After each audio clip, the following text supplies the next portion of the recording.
One, two, three, four.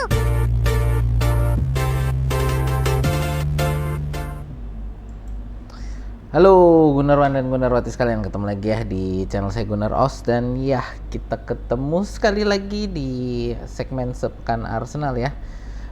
Dimana di segmen ini saya mengumpulkan berita-berita Arsenal selama seminggu terakhir dan saya padatkan menjadi satu video yang semoga sih mempermudah lah buat teman-teman untuk mengikuti berita-berita dan lebih mudah dicerna juga berita-beritanya ya. Oke, teman-teman, sebelumnya channel saya ini adalah fans channel Arsenal. Jadi kalau teman-teman ngefans dengan Arsenal atau suka dengan konten-konten sepak bola semacam ini, boleh yuk di like, share, dan subscribe. Dan jangan lupa untuk dipencet tombol loncengnya ya. Jadi setiap kali saya upload, teman-teman juga akan terima notifikasi. Oke ya. Tidak berlama-lama, kita mulai dari berita ringan pertama ya.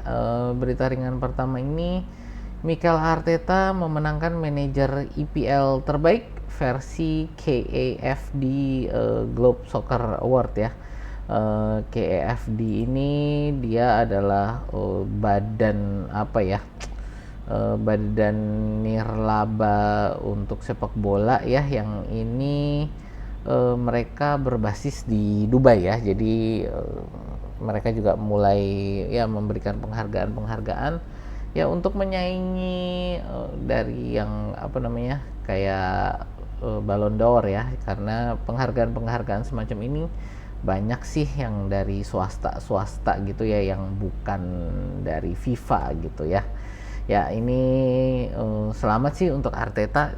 Cuman kalau dari saya ya ini dari badan yang baru naik ya, jadi belum terlalu bergengsi juga sih untuk penghargaannya. Tapi tetap saja di sini menurut saya penghargaan yang cukup bagus, dan ya selamat bagi Mikel Arteta ya. Oke, selanjutnya untuk berita dari Arsenal Women ya. Arsenal memperpanjang kontrak Leah Williamson ya. Ini Leah Williamson ini posisinya defender dan dia juga sebagai kapten Lionesses ya, jadi timnas wanita Inggris. Dan saat ini belum diketahui sih untuk kontraknya berapa besar dan berapa lama untuk perpanjangan kontrak ini, tapi yang hanya bisa dikonfirmasi adalah kontraknya ini multi tahun, jadi ya 2 tahun atau lebih lah ya. Jadi untuk kontraknya ini kisarannya adalah untuk 2 tahun atau lebih. Dan Leah Williamson ini juga sudah lama ya bermain untuk Arsenal, jadi ya ini salah satu pemain pemain yang cinta Arsenal juga lah, nggak mau pindah kemana-mana ya. Oke, untuk berita selanjutnya kita membahas ya, ini untuk perpanjangan kontrak ya untuk Karl Hein.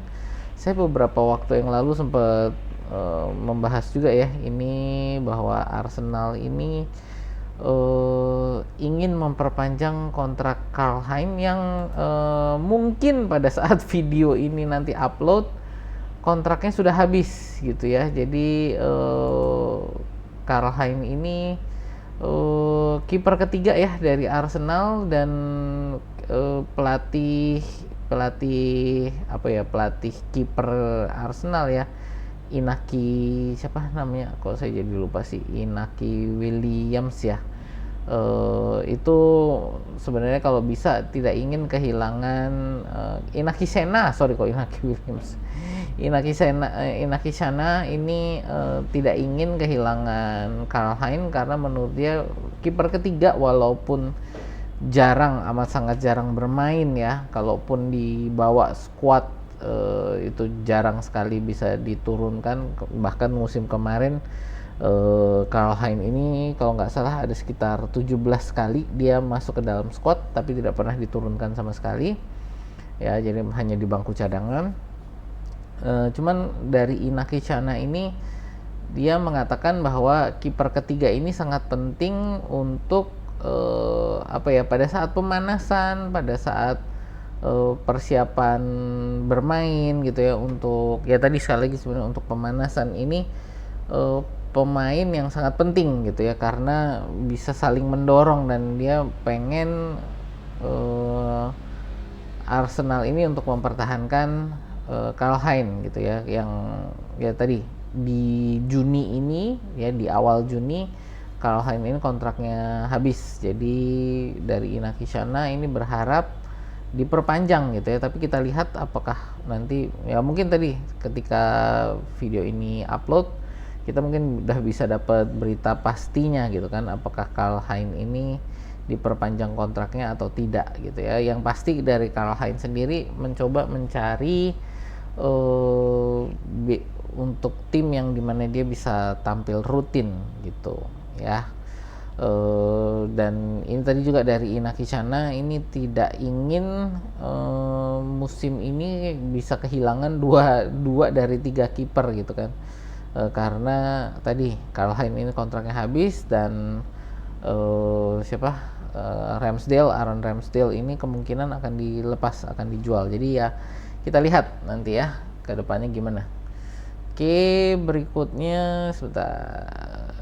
Oke ya, next kita ngomong juga untuk ya Kieran Tierney ya. Kieran Tierney ini sudah mengucapkan perpisahan dengan rekan-rekan dan fans di Real Sociedad ya, dan akan kembali ke Arsenal karena ya masa peminjamannya ke Real Sociedad sudah habis gitu kan.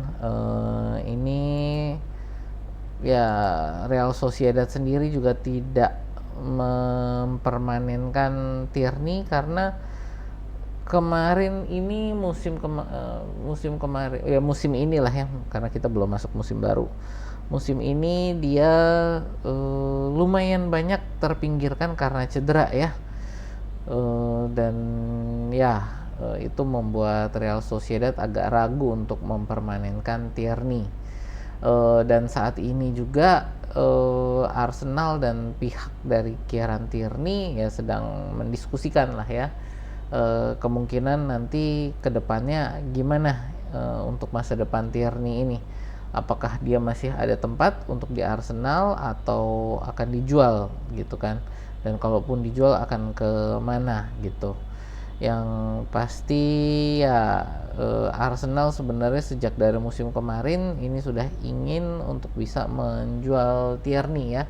Sayang sekali ya kemarin ini di Real Sociedad dia cedera lumayan panjang ya, yang padahal mainnya di awal musim tuh sempat bermain cukup bagus Tierney ini ya di Real Sociedad ya. Kita doakan yang terbaik aja lah ya untuk Kieran Tierney, semoga nanti bisa mendapat ya klub yang terbaik lah untuk karirnya dia, apakah memang di Arsenal atau di klub lain gitu ya.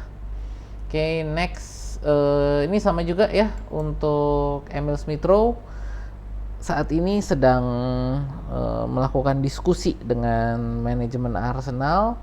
Ini ya sama juga untuk terkait masa depannya, karena ya, ini masih diputuskan apakah ISR ini akan dipertahankan atau akan dijual gitu.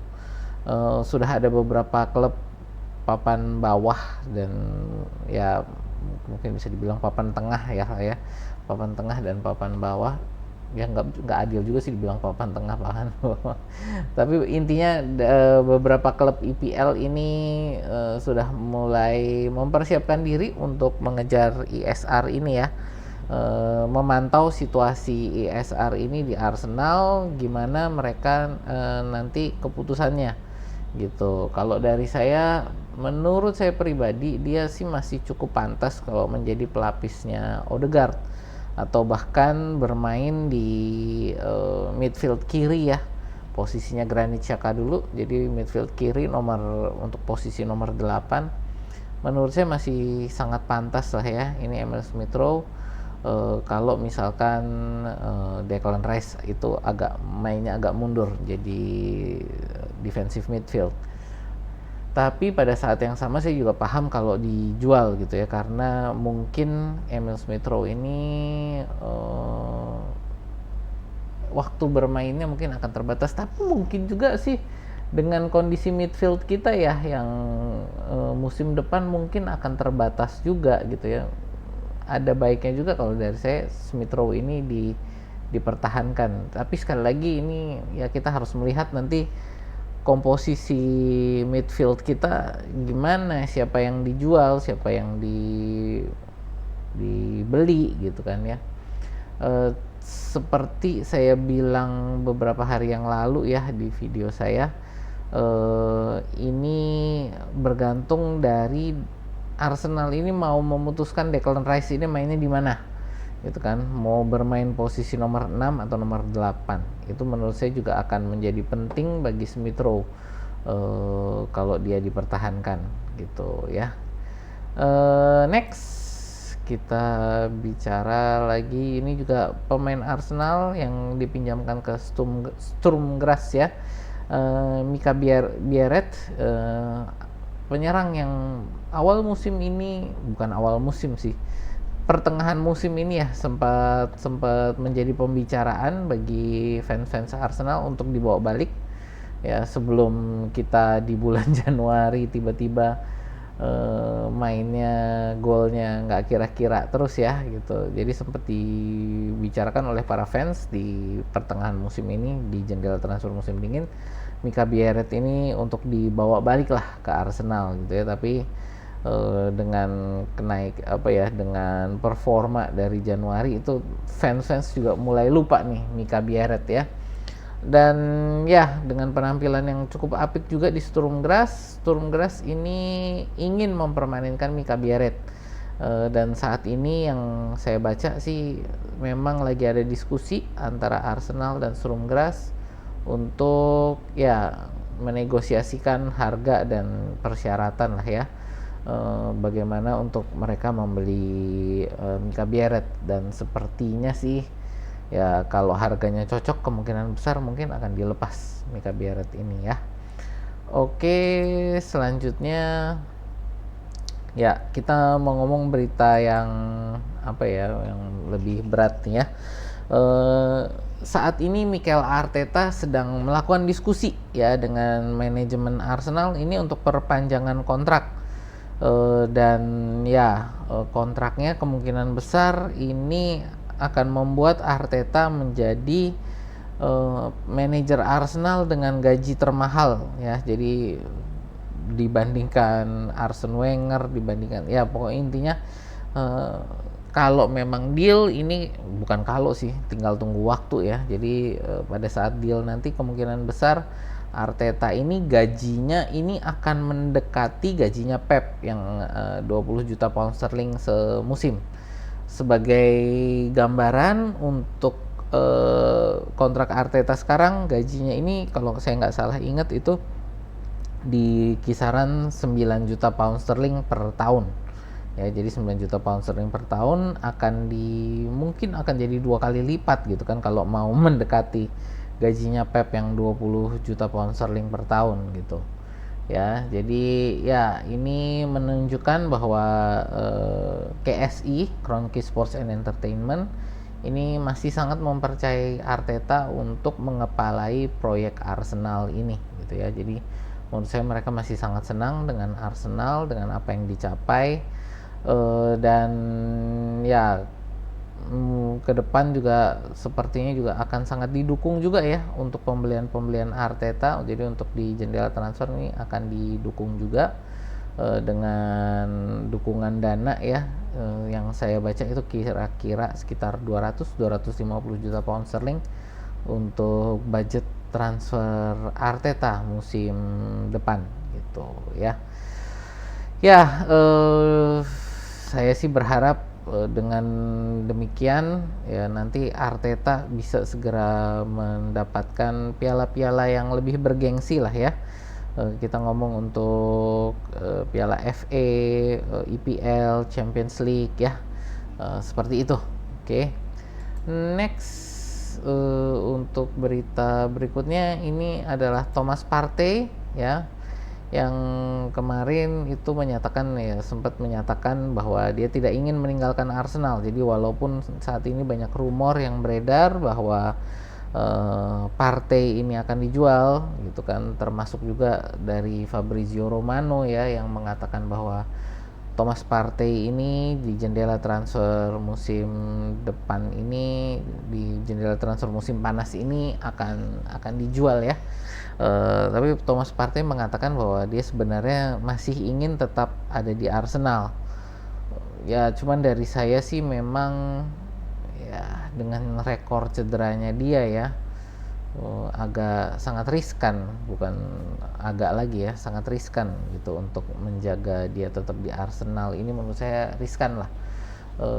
Ya beberapa klub dari Serie A dan juga dari apa namanya Liga Arab Saudi ya, ini banyak yang sudah mengincar ini dan apa ya, memantau situasi Thomas Partey ini ya. Cuman kita nggak tahu juga nih nanti bagaimana perkembangannya, apakah dikabulkan juga gitu kan. Dan saat ini kan yang lagi sangat dipantau ini juga Arsenal sepertinya ingin keluar uang besar juga untuk midfield pengganti Thomas Partey. Ya ada Martin Zubimendi, lalu juga siapa yang dari Newcastle itu, si Bruno Guimaraes gitu ya. Jadi ini ya masih situasinya masih sangat fluid, masih sangat bisa berubah, tergantung nanti negosiasi Arsenal juga gitu kan dengan pemain-pemain yang tadi saya sebutkan, apakah bisa membuahkan hasil, dan mungkin juga sambil melihat apakah ada penawaran dengan harga yang memuaskan bagi Arsenal. Jika memang ada penawaran yang harganya menurut Arsenal mungkin apa ya, menarik, menurut saya Thomas Partey ini kemungkinan besar akan dilepas itu tanpa harus menunggu target transfernya datang gitu ya. Ya kita lihatlah nanti di jendela transfer ini hasilnya nanti bagaimana ya. Iya, dan selanjutnya, nah ini kan tadi Bruno Guimaraes ya. Newcastle mengatakan bahwa tidak akan menjual Bruno Guimaraes karena mereka merasa bahwa ini pemain yang cukup penting dan apa namanya, ingin membangun tim di sekeliling Guimaraes gitu ya. Tetapi Guimaraes ini punya klausul pelepasan ya, harganya itu di kisaran 100 juta pound sterling yang akan aktif di jendela transfer musim panas ini, tapi nggak selama jendela transfer musim panas. Jadi ya mungkin kalau saya nggak salah itu sampai sekitar akhir bulan Juni ya. Jadi sampai dengan akhir bulan Juni itu ada klausul pelepasannya 100 juta pound sterling. Jadi kalau klub-klub yang ingin membeli Guimaraes itu harus men-trigger klausul pelepasan ini sebelum klausulnya ini tadi kadaluarsa. Karena kalau dari saya, kalau klausulnya udah kadaluarsa, kemungkinan besar Newcastle tidak akan melepas Guimaraes. Ya, jadi kalau Arsenal memang mau Guimaraes, dan juga saya dengar ini juga dikejar oleh City dan Liverpool ya. Jadi Guimaraes ini Manchester United juga dengan kehilangan Casemiro sepertinya juga tertarik dengan Guimaraes ini. Ya kita nanti harus melihat juga pergerakannya nanti di jendela transfer bagaimana. Yang pasti Newcastle sudah menyatakan bahwa mereka tidak ingin menjual Guimaraes. Jadi satu-satunya kemungkinan untuk klub-klub tadi untuk bisa untuk bisa mendapatkan Guimaraes harus men-trigger tadi klausul pelepasannya. Dan menurut saya kemungkinan besar sih kalau udah jadi seperti ini gitu kan dengan harga 100 juta, ada kemungkinan besar menurut saya Arsenal mungkin tidak akan men-trigger ya. Menurut saya pribadi untuk Guimaraes kemungkinan besar Arsenal tidak akan men-trigger klausul pelepasannya. Yang pasti kemungkinan besar akan nawar, kalau itu 100, kemungkinan besar sepertinya akan nawar di 70 sampai 80 juta pound sterling gitu. Tapi ya sekali lagi kita kemarin juga waktu Declan Rice agak kaget ya, tiba-tiba memang berani bayar juga 105 juta pound sterling. Ya, kita tunggu nanti ini Guimaraes perkembangannya gimana. Selanjutnya kita mau ngomong, nah ini juga satu hal yang menarik, ini adalah Benjamin Sesko yang sudah mengatakan, secara gosip ya, secara rumor sudah dikatakan dia sudah setuju dengan kesepakatan pribadi dengan Arsenal. Jadi cuma tinggal Arsenal ini untuk menegosiasikan dengan RB Leipzig ya, klub pemiliknya, yang klausul pelepasannya katanya ada di kisaran 45 juta pound sterling gitu. Ya ini Sesko ini juga banyak dikejar oleh klub-klub lain ya. Sama juga tadi Manchester United yang mencari striker, lalu juga Liverpool ya. Ini jadi Sesko ini harganya menurut saya ya ekonomis lah ya. Tapi ini juga mungkin peringatan bagi teman-teman yang apa ya, pengen cari pengen Arsenal beli striker yang sudah teruji. Ini Benjamin Sesko ini kalau dari review-review yang saya lihat ini lebih memang ke pemain yang apa ya, pemain muda yang masih bisa dipoles. Jadi belum jadilah Sesko ini, bukan pemain yang sudah jadi, yang pada masa jayanya gitu ya, yang tinggal dipakai. Dan ya ini kemungkinan besar Sesko ini akan menjadi pelapis bagi Kai Havertz gitu kan, bagi Kai Havertz, dan mungkin juga menjadi pelapis bagi Bukayo Saka karena dia kayaknya bisa juga main di sayap kanan gitu. Jadi ya ini bukan pemain striker apa ya, striker yang sudah jadi gitulah ya tadi. Ini adalah pemain muda, dan ini juga sebenarnya kan sudah diberitakan dari sekitar bulan lalu ya, bahwa Arsenal ini mencari strikernya ini adalah striker pelapis untuk jangka panjang yang bisa yang bisa dibentuk lah. Jadi bukan pemain yang udah jadi, tapi pemain yang masih bisa dibentuk, dan sepertinya ini memang benar, ini orangnya berarti adalah Benjamin Sesko gitu ya. Ya itu ya teman-teman untuk berita-berita Arsenal dalam satu pekan ini. Sekali lagi teman-teman, terima kasih yang sudah menonton sepekan Arsenal ini sampai selesai. Sekali lagi channel saya adalah fans channel Arsenal. Kalau teman-teman suka dengan konten-konten Arsenal semacam ini, boleh di like, share, dan subscribe. Dan kalau teman-teman mungkin ada berita dalam seminggu ini yang saya kelewatan, boleh tulis di kolom komentar ya di bawah. Atau mungkin teman-teman ada pendapat tentang berita-berita tadi yang saya sebutkan, boleh juga tulis di kolom komentar. Ya itu aja sih dari saya. Terima kasih sudah menonton. Sampai jumpa ya di video kita berikutnya.